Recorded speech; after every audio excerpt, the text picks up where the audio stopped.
Tout semble indiquer qu'on arrive à la fin de l'ère Jimmy Butler, Bam Adebayo, Tyler Herro au Miami Heat, et cette fin d'une ère pourrait être le début d'une autre, celle qui tournera autour de Tyler Herro comme go-to guy du Miami Heat.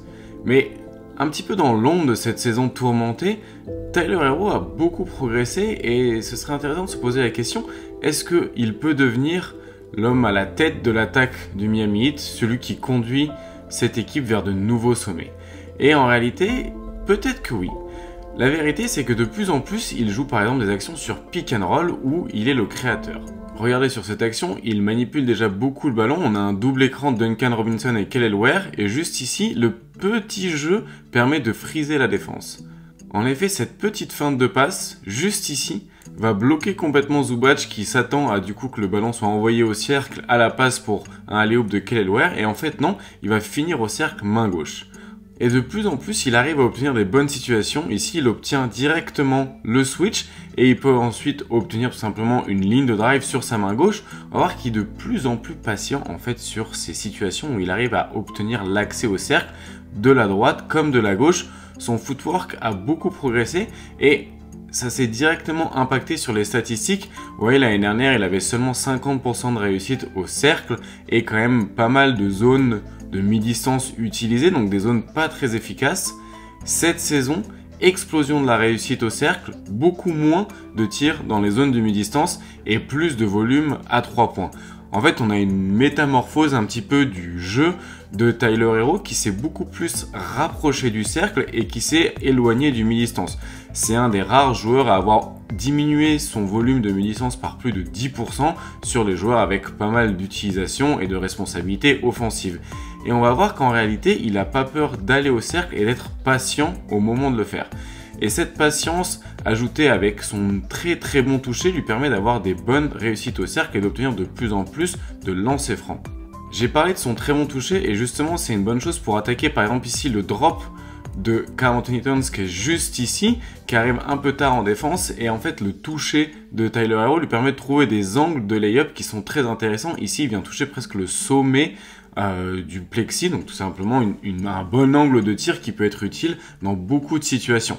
Et on le retrouve de manière assez dynamique sur des zoom action ou des Miami action où il va chercher de plus en plus à ne pas un petit peu s'arrêter au mi-distance mais obtenir le tir au cercle pour vraiment un maximum d'efficacité. Et son efficacité a vraiment énormément augmenté cette saison. Bon signe quand on sait que son usage a aussi augmenté. C'est assez rare en réalité, ces joueurs qui arrivent à augmenter leur niveau de responsabilité et leur efficacité, c'est digne un peu d'une vraie progression, une progression organique sur laquelle on va pouvoir compter dans le futur. Parce qu'en réalité, son niveau offensif a beaucoup augmenté grâce à son rapprochement au cercle et une meilleure efficacité au cercle. Il n'y a pas vraiment de surchauffe à 3 points, mais on voit dans toutes ces situations qu'il arrive de mieux en mieux à tout simplement obtenir des tirs au cercle, attendre des pick and roll, une nouvelle fois, cette fois-ci avec 2 écrans sur le porteur de balle, il va obtenir une bonne situation et il va tout simplement finir au cercle avec un très bon footwork. Si on découpe un peu l'action, il arrive à split un petit peu, à venir chercher la zone du coup au milieu de la défense, donc il n'a pas besoin d'avoir des espaces énormes pour finir, et là, très bon appui où il gather, donc il passe le ballon entre ses deux mains, son dribble est donc fini, il va poser un appui ici, puis un appui là où il y a l'espace pour finir au cercle, signe d'une bonne patience, d'un bon footwork qui lui permet d'obtenir un meilleur tir que s'il s'était tout simplement arrêté au mi-distance. Donc c'est vraiment il y a une maturité dans son jeu et dans sa manière d'approcher le cercle qui se voit du coup dans son scoring. Mais pas seulement. On le retrouve aussi à la passe un petit peu cette évolution, en fait c'est sa gravité qui permet ça aussi. Regardez sur ce premier drive, on a 4 défenseurs qui sont attirés par le drive de Tyler Herro parce qu'il devient une menace au drive, parce qu'il va de plus en plus au cercle. En fait c'est un petit peu un effet qui se coule, entre guillemets, par sa plus grande gravité au cercle, sa plus grande fréquence au cercle, il attire de plus en plus ses défenses et il peut profiter du coup d'offrir des meilleures zones de tir à ses coéquipiers. Et on l'a vu sur du pick and roll et du drive sur les actions précédentes, on va le voir aussi à la passe, par exemple ici sur le lob, du coup, pour quel elware. Et donc c'est ça qui est très bien dans la nouvelle évolution, c'est qu'il s'est rapproché du cercle, il porte de plus en plus la balle sur des actions de pick and roll ou de drive, et c'est pas seulement pour son scoring, ça ouvre aussi beaucoup de choses, tout simplement pour ses coéquipiers. Ici, petite get action, il peut profiter de la création générée par l'écran de Bam Adebayo et ensuite être patient. Vous voyez, l'écran libère complètement Tyler Herro qui peut attaquer cette zone du terrain. Mais ici, au lieu de se précipiter et de prendre un tir compliqué, la zone de drive est pas possible, mais il a la patience d'attendre que Bam Adebayo se libère et se retrouve lui dans sa situation préférentielle sur le short roll pour lui envoyer la passe. Donc beaucoup de patience, vraiment une certaine notion de maturité dans son jeu au scoring et à la passe qui permet en fait à son ratio de playmaking d'augmenter et à son niveau de responsabilité lui aussi d'augmenter tout en étant de plus en plus efficace. Et encore une fois, je le note parce que on a souvent un petit peu ces joueurs qui sont passés au révélateur, qui ont de plus en plus de responsabilités à la passe ou au scoring, et pour le cas ici c'est les deux, et du coup l'efficacité tombe un peu. C'est pas du tout le cas de Tyler Herro, alors qu'il joue dans un spacing qui n'est pas forcément optimal et dans une situation de club qui est pas forcément très bonne avec tout le drama autour de Jimmy Butler. Donc c'est ça, moi je trouve très intéressant, et en plus son profil est très bon. Regardez par exemple ici. Pourquoi ce profil est très intéressant de cette star qui se développe un petit peu au fur et à mesure de sa carrière à 25 ans? C'est parce qu'il peut jouer à côté de deux autres porteurs de balles comme par exemple Bam Adebayo et Jimmy Butler juste ici. En fait, c'est un joueur qui est assez portatif, qui peut et porter la balle et jouer off-ball, trouver des situations au cercle pour lui-même et pour ses coéquipiers. C'est là où le profil de Tyler Herro devient très intéressant, c'est parce qu'il peut être dynamique sur des actions où il n'a pas la balle et aussi trouver d'autres superstars sur des situations de cut comme ici avec Jimmy Butler. On a donc un joueur assez complet qui peut du coup offrir les meilleures situations à ses coéquipiers, mais aussi profiter des meilleures situations possibles pour lui, générées potentiellement par d'autres stars avec qui il jouerait. Au-delà de la patience, il y a des vrais progrès à la passe. Regardez cette passe d'un côté à l'autre du terrain qui montre que au-delà de c'est vraiment cette patience, il y a aussi une progression dans la lecture. Une autre chose qu'il y a toujours dans son profil qui est très intéressant, c'est sa capacité de pull-up. Et regardez ici par exemple sur cette get action, il obtient tout simplement 3 lancers francs parce qu'il a une vraie gravité. Les défenses sont obligées de venir défendre assez haut sur lui, et si elles le font pas, il l'ouvre et il profite de ce pull-up justement pour punir les défenses. Donc c'est devenu un joueur très analytique, ce qui en fait, si la défense est en drop, utilise le pull-up, si la défense monte sur lui, utilise le drive, tout en limitant le plus possible cette zone du mi-distance qui est du coup pas très efficace.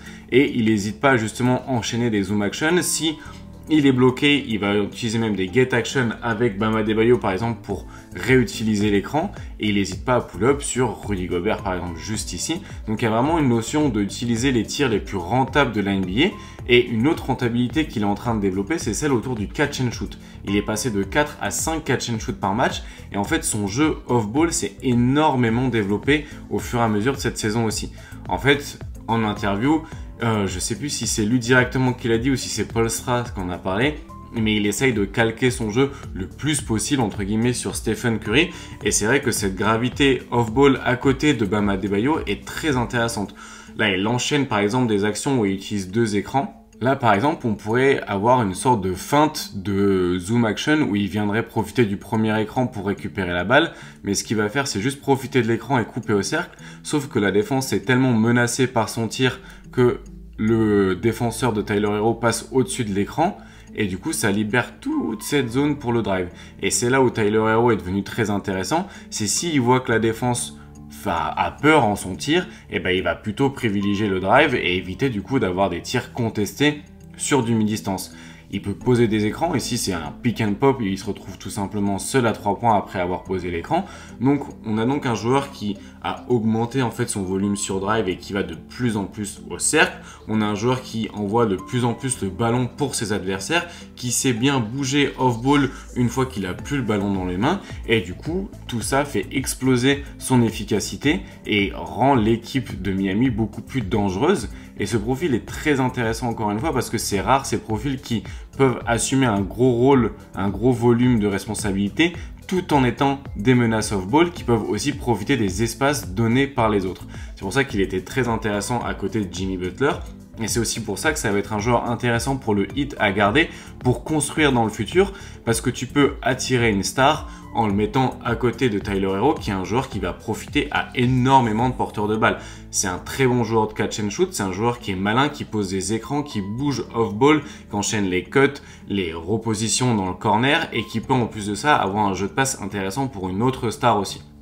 Donc c'est pour ça que je suis très intéressé de voir un petit peu comment il va continuer son développement et comment aussi son volume va augmenter avec Jimmy Butler qui va peut-être être échangé durant la saison, en tout cas ne plus jouer, et voir un petit peu comment ça peut aller encore plus loin en termes de responsabilité. Pour l'instant, il est à 25% d'usage. Est-ce que ça peut aller encore plus haut? Est-ce que son volume sur drive peut encore augmenter? Est-ce que son volume de catch and shoot lui aussi peut encore augmenter? Il va jouer à côté de Jaime Jaquez Jr., de Jovic, de Duncan Robinson qui sont aussi des porteurs de balles. Il va pouvoir continuer ce jeu à deux avec Bam Adebayo.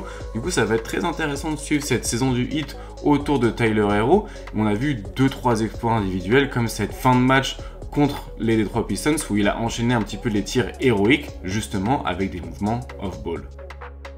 Merci beaucoup d'avoir suivi cette vidéo jusqu'au bout. J'espère que c'était intéressant pour vous de découvrir un petit peu le profil de Tyler Herro dans cette petite vidéo. On a pu voir qu'il y avait une augmentation du coup de la présence au cercle, du catch and shoot, un meilleur passing, vraiment que des indicateurs positifs à la progression de Tyler Herro qui est peut-être un des favoris pour le MIP cette saison.